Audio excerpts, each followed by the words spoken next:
Hello नमस्कार, मी अभिजित पेशकार आणि माझ्यासोबत आहे माझा एक जुना स्टुडंट ज्याने आत्ताच फायनल इयर कंप्लीट केलेला आहे, MBBS चा विद्यार्थी आहे. आज ह्या सेशनमध्ये आदित्य शर्मा स्पेसिफिकली रिपीटरच्या विद्यार्थ्यांना त्याचे अनुभव शेअर करणार आहे की त्याने कशा पद्धतीने स्वतःचं जे रिपीटचं सक्सेस आहे ते मिळवलं आणि त्याने काय स्ट्रॅटेजीज वापरल्या, काय गोष्टी त्याने योग्य केल्या, काय चुका अवॉइड केल्या आणि कशा पद्धतीने त्याने त्याचा dream college dream score achieve केला. आज आपण आदित्यकडून बघणार आहे. हा व्हिडिओ त्या सर्व विद्यार्थ्यांसाठी महत्वाचा आहे जे नीट एक्झाम क्रॅक करण्याची इच्छा ठेवतात आणि स्वप्न बघतात. तर सगळ्यात पहिले आदित्य, स्वागत आहे तुझं. थँक्यू. मी तुम्हाला म्हणजे रियालिटी सांगतो, आदित्य ऍक्च्युली इथे एका इन्व्हिटेशन साठी आला होता आणि आम्हाला आमचे विद्यार्थी जेव्हा पुन्हा भेटायला येतात तेव्हा आम्हाला राहवत नाही आणि आम्ही नेहमी सक्सेसफुल विद्यार्थ्यांकडून काहीतरी काढण्याचा प्रयत्न, कारण की त्यांनी जे विद्यार्थी होते आमच्याकडून पिळून आमच्याकडून नॉलेज काढून घेतलं. तसंच हे सक्सेसफुल झालेले जेव्हा विद्यार्थी असतात तेव्हा आम्ही यांच्याकडून काहीतरी टिप्स मुलांना उपयोगी पडतील अशा शोधून काढत असतो. आदित्य, स्वागत आहे सगळ्यात पहिले. Thank you sir. आणि congratulation for completing the MBBS. Result आलेला नाहीये अजून, रिझल्ट आलेला नाही, पण छानच येईल. हो, राईट, पूर्ण विश्वास आहे. येस. तर आदित्य, थोडक्यात सांग, तुला रिपीट मध्ये किती स्कोर होता? माझा फ्रेश मध्ये फर्स्ट अटेम्प्ट मध्ये 285 स्कोर होता. माय गॉड, 285. येस. आणि माझा रिपीट मध्ये फर्स्ट रिपीट मध्येच माझा नंबर लागलाय. मला 595 मार्क्स. 285 से डायरेक्ट 595. 595. तो मेरे को लगता है ये स्टोरी तो मैक्सिमम लोगों के लिए है, टॉपर्स के लिए है ही नहीं आज का वीडियो. ये वीडियो है उन बच्चों के लिए जिसने नीट में सिर्फ 200-300 मार्क लिए. तो मला सांग, हिम्मत कशी झाली पहिले रिपीट करायची? I was in private coaching class. So पहिले तर मी काहीच अभ्यास नाही केला. 11-12 बिंदास एकदम चिल की येतंय मला सगळं. मी फिजिक्स तर असं सोडवायचो की मला सगळं काही येतंय. बट नंतर शेवटी कळायला लागलं 2 महिन्यात की नाही, आपल्याकडून काही होणार नाही. मग एक्झाम दिली. एक्झाम दिल्यानंतर मला असं वाटलं की 600 मार्क्स येणार मला, बट नाही आले. मग पप्पा म्हटले की काय करायचंय, BAMS मध्ये जायचं ऍडमिशन. म्हटलं हो, BAMS घेऊयात, क्या बात आहे, सोडून देऊयात आपण. मम्मी पण म्हटली नको रिपीट करायला, परत कमी मार्क आले तर काय करणार. पण मग पप्पांना विश्वास होता माझ्यावर की नाही, हा करू शकतो. तर मग त्यांनी विचारलं मला एक दिवशी की हे बघ, तुझी खरी करायची इच्छा आहे. आणि मला ती एक लाज होती की मी चांगला अभ्यास करून पण मी परत तेच सगळं केलं, सगळा टाइमपास केला, फ्रेंड्स सोबत टाइमपास केला, त्यांच्यासोबत कधी अभ्यास नाही केला, काही नाही. आणि ती लाज पायी थोडंसं मी म्हटलं की नाही, आपण केलं पाहिजे. ही एकच चान्स आहे, नंतर परत पुन्हा चान्स येणार नाही आपल्या लाईफ मध्ये.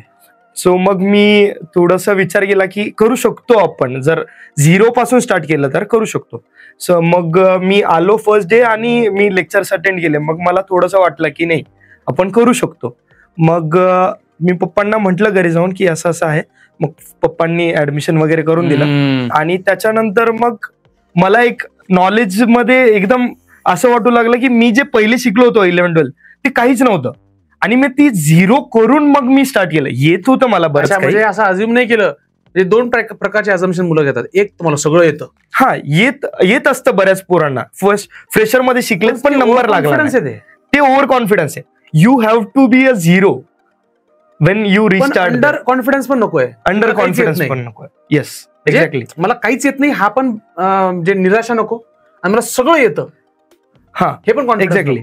आणि समोरचा आपल्याला शिकवतोय तो याच याने शिकवतोय की यांना काहीच येत नाही, आपण चालू केलंय आता शिकवायला. आपण सिग्निफिकंट फिगर पासूनच चालू करतो शिकायला. सो मग तिथूनच सगळं चालू होतं. सो मी तेच केलं की मी 0 पासून स्टार्ट केलं. माझं पहिल्याचं नॉलेज सोडून दिलं. मी म्हटलं जे टीचर शिकवतील तेच माझं ज्ञान आहे, तेच राईट साईड आहे. No another way. फक्त NCERT आणि टीचर, बस. क्या बात आहे. आता सगळ्यात महत्वाचं, शेवटचे 3 महिने स्वतःला कसं स्टेबल ठेवलं आणि 3 अशा कुठल्या गोष्टी आहेत की ज्या तू स्वतः केल्या? आमच्या वेळेस म्हणजे 2020 मध्ये फर्स्ट टाइम कोरोना आला. मार्च 21 उद्या परवा कोरोनाचं हे लागलं, लॉकडाऊन लागलं. आणि मी इथंच, म्हणजे पप्पांनी इथं शिफ्ट केलं होतं, स्पेशली भाड्याने घर घेऊन इथं शिफ्ट केलं आणि आम्ही इथंच राहत होतो. बट कोरोना आला, मग कंपनी बंद, सगळे क्लासेस वगैरे बंद. मग पप्पांनी विचार केला परत बॅक शिफ्ट होऊन जाऊ बजाजनगरला. आम्ही जिथं घर आहे आमचं स्वतःचं. मग तिथं शिफ्ट झालो परत. आणि त्या पिरियडमध्ये 15 दिवसांनी पप्पांना कॉल आला की पप्पांचा जॉब गेलेला आहे. सो हाय इन्कम पेमेंट डायरेक्ट बंद झालं, सगळं इन्कम सोर्सच बंद झाला. देन ते सगळ्या गोष्टी होत्या. मग आम्ही बिझनेस करायचा विचार केला थोडासा. माझा अभ्यास चालू होता की लिटरली मी एवढा बसायचो 2-3 वाजेपर्यंत रात्री, लास्ट एंड पर्यंत पण, की मला पॅन्टला घाम यायचा. क्या बात आहे. आणि मला ते माहिती आहे की जोपर्यंत घाम नाही येणार तुमच्या पॅन्टीला तोपर्यंत तुम्ही सक्सेस नाही मिळू शकत. क्या बात आहे. बहुत बढिया, बहुत बढिया. ते मी हे केलं. आणि जे मुलांना आम्ही म्हणतो किती तास बसतो, त्याचं हे एक्सप्लेनेशन आहे. जोपर्यंत पॅन्टला घाम येत नाही तोपर्यंत बसायचं. अजून आणि म्हणजे तो स्टेबल राहण्याचं म्हणजे मला स्वतःला आज मला आश्चर्य वाटतं की मी त्या पिरियडमध्ये जेव्हा माझ्या पप्पांची जॉब गेली, सगळं झालं, हे सगळं आलं एक सोबत आणि काहीतरी वेगळं जग चालू होतं आणि त्याच्यात ती स्टेबिलिटी ठेवली, ती मोठी गोष्ट आहे. आणि ती स्टेबिलिटी अशीच ठेवायची की आपण विचार करतो ज्या पॉइंटला आपल्याला सोडायचा विचार येतो, जर त्या माणसाने त्या पॉइंटला पकडून धरलं तर तो पुढे जाऊ शकतो. क्या बात आहे. नाही तर तो सुटला तर सुटून जातं. मग जरी मी आदित्यपेक्षा वयाने मोठा असेल, अनुभवाने मोठा असेल, पण आज त्याने ती गोष्ट सांगितली जी अच्छे को नहीं समझ में आती. जिस पॉइंट पे ऐसा लगे कि आप छोड़ना है, उस पॉइंट को पकड़ के रखो, बस उसके बाद सक्सेस ही है. आणि माझ्यासोबत आणखीन एक गोष्ट होती की माझे 5 मित्र होते. जे तुम्हाला माहिती आहे. माहिती आहे ना. तर 5च्या 5 मेडिकल कॉलेजमध्ये. आणि मित्रांची नावं घेऊन टाक यार. सुयोग आहे, प्रथमेश अडावे, समृद्धी देशमुख आहे, बरोबर. त्याच्यानंतर नचिकेत गोरे म्हणून एक होता, आणि आणखीन एक महेश नरोडे. हे सगळे म्हणजे सगळे बेस्ट कॉलेजेसमध्ये. आणि असं नाही की आम्ही खूप टॉपर होतो सगळेजण, आम्ही ऍव्हरेज स्टुडंट होतो, पण आम्ही आमच्यातली हेल्दी कॉम्पिटिशन होती की तो आज पहिला आला, नचिकेत आज पहिला आला, मी नाही आलो, प्रथमेशला हाच डाऊट आला. आमच्यात एक हेल्दी कॉम्पिटिशन होती.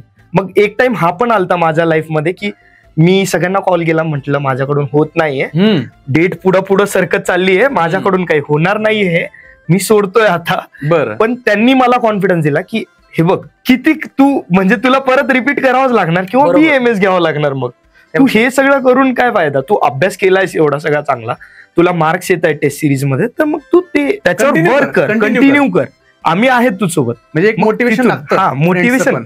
फ्रेंड्स तशी असले पाहिजे. फ्रेंड्सचा ग्रुप सिलेक्ट करताना मुलं चुकी करतात. म्हणजे कुठल्या मार्केटमध्ये भेटतात हे फ्रेंड्स? ते ऑटोमॅटिकली बनून जातात, ते मार्केट ऑटोमॅटिकली होऊन जातं ते की बनवायची हे माझे मित्र. हा, ते होऊन जातं की बोलण्यात होऊन जातं की मला आज 600 मार्क आले, तुला किती आले? 595 आले का? अच्छा. ते त्याच्यात त्या गोष्टी होऊन जातं की मग अरे ह्याचं आन्सर हे असं का नाही आलं. आणि बाकीचे जे असतात ना की ज्यांना खरंच इच्छा नसते ती करायची, हे फ्रेशर्स वाल्यासाठी पण आहे की ज्यांना ही इच्छाच नसते ना करायची, ते असे असतात, अरे जाऊ दे ना, सरांकडे कशाला जायचंय, नाही मला गरज नाही, मी माझं बघून घेईल. ओव्हर कॉन्फिडंट असतात ते की नाही मी बघून घेईल माझं. ते मित्रात पण डिस्कस करायचा विचार करत नाही आणि स्वतःची लाईफ नाही इथून लवकर निघा. अरे असं नसतंय. जर तुम्ही करतायत तर त्या प्रोसेस मधून जावं लागेल तुम्हाला. क्या बात आहे.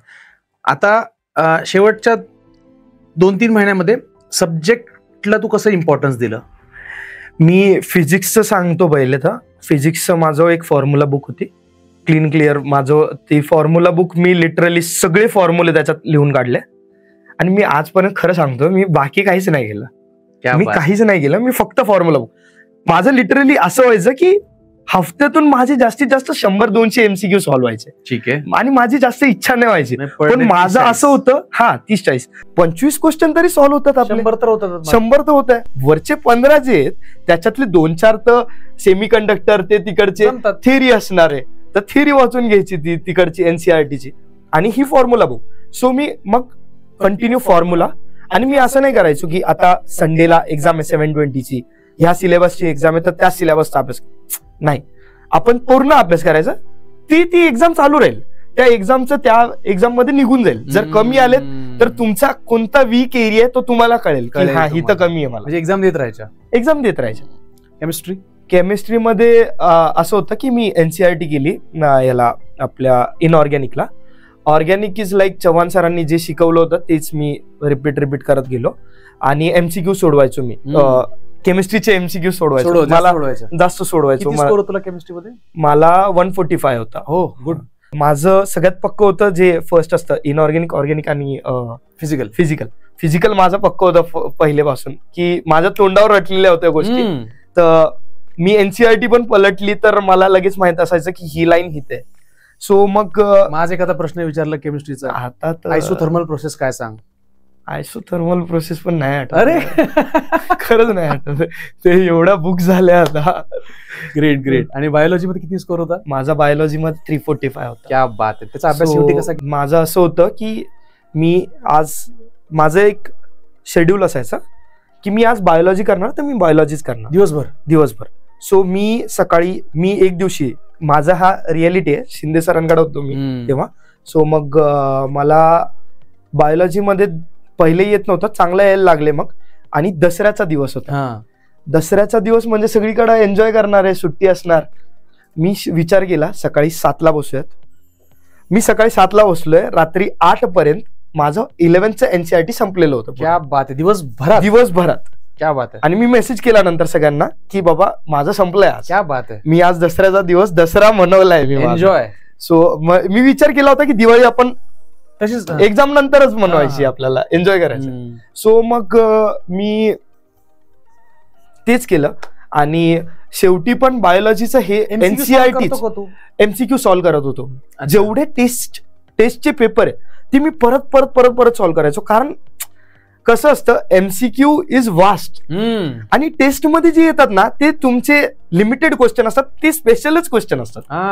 अगर 90 क्वेश्चन आ रहे तो 90 में से 50 क्वेश्चन वो टेस्ट में से ही आने वाले. इसका मतलब अगर जो क्लासेस जो टेस्ट निकालते वो कोई तो टीचर ही निकाल रहा है. एग्जैक्टली. वो स्पेशली होने वाले. टीचर थोड़ी रफली कुछ भी दे रहा है, कुछ भी नहीं देगा. वो सोच के देगा कि ये इसको आएगा नहीं. एक मेरा बच्चों को एडवाइस रहता है, असं मी म्हणतो की पीवायक्यू सॉल्व करा. हाँ, PYQ is more than enough. हो ना, मोर दॅन इनफ. की तुम्हाला एक आहे की तुम्हाला नंबर लावायचा आहे. If you want to top ना, देन यू हॅव टू सगळंच बघा, एच वर्मा बघा, हे बघा, नंबर लावायचा आहे. हा, नंबर लावायचा आहे. बट इफ यू डोंट ना, तर मग एक बुक उचला आणि त्याच बुकचे सगळे क्वेश्चन सॉल्व्ह करा.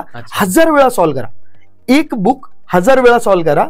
जसं ते ब्रूस ली म्हणत होता की 100. I don't fear the person who knows 100 types of punches. But I fear the person who have practiced one punch 1000 times. Yes. So एकच बुक सिलेक्ट करा, तीच परत एनसीईआरटी सिलेक्ट करता. तर एनसीईआरटीच्या लाईन टू लाईन जशीच्या तसे एमसीक्यू येतात, त्याच्या बाहेर काहीच येत नाही. एक्झामच्या आदल्या दिवशी काय फिलिंग होते आणि एक्झामच्या दिवशी ते 3 तास पेपर आल्यावर तू कसा विचार केला? माझा फ्रेशर मध्ये एक्झामच्या आदल्या दिवशी मी थोडंसं मला वाटलं की उद्या काय होणार आहे माहित नाही आता, कारण अभ्यासच झालेला नव्हता. मग फ्रेशच्या दिवशी सकाळी जेव्हा उठलो मला लिटरली श्वास घेता येत नव्हता. मी एक्झामला जाणार नव्हतो. मग मी कसं तरी ऍसिडिटीच्या गोळ्या घेऊन हे करून गेलो, चांगले मार्क आले. मग मी जेव्हा रिपीटला गेलो तर मी आदल्या दिवशी संध्याकाळी सोडून दिलं, सगळं काहीच नाही केलं. जे होईल ते होईल, बघून घेऊ. मला माहित होतं की अभ्यास तर झालेला, ऍटलीस्ट झालेला आहे. तर शेवटचे 4-5 तास जे होते संध्याकाळी 6 पासून ते पुढे 10 पर्यंत मस्त पैकी आराम केला, जेवलो वगैरे, बाहेर चक्कर मारून आलो आणि झोपून गेलो मस्त. सकाळी उठलो, फॉर्म्युलाची बुक होती माझ्या हातात, फिजिक्सची बुक होती. मला माहित होतं मला बायो आणि केमिस्ट्रीवर 100% विश्वास होता की मला जास्त रिवाइज करायची गरज नाही पडणार. मी फॉर्म्युलाची बुक उचलली. माझा जर 2 वाजता पेपर आहे तर माझं काहीतरी 1 वाजता इन होतं. सो मी बुक घेऊन गेलतो सोबत. मग कारमध्ये आम्ही 10-11 वाजताच गेलतो तिथं. तर कारमध्ये बसून मी फक्त फॉर्म्युले चालले, बघितले. मग पप्पा म्हणे जा, काही टेन्शन घेऊ नको. मग मी मस्त आरामात, त्यावेळेस काहीच भीती घेऊन नव्हतो गेलो तिथं. मी विचार केला की जे होईल ते होईल, आपला अभ्यास झाला. हा, मग मध्ये गेलो, बसलो, शांत झालो, 2 मिनिटं श्वास सोडला, हनुमान चालीसा म्हटली. मी म्हटलं आता जे काय होईल ते बघू.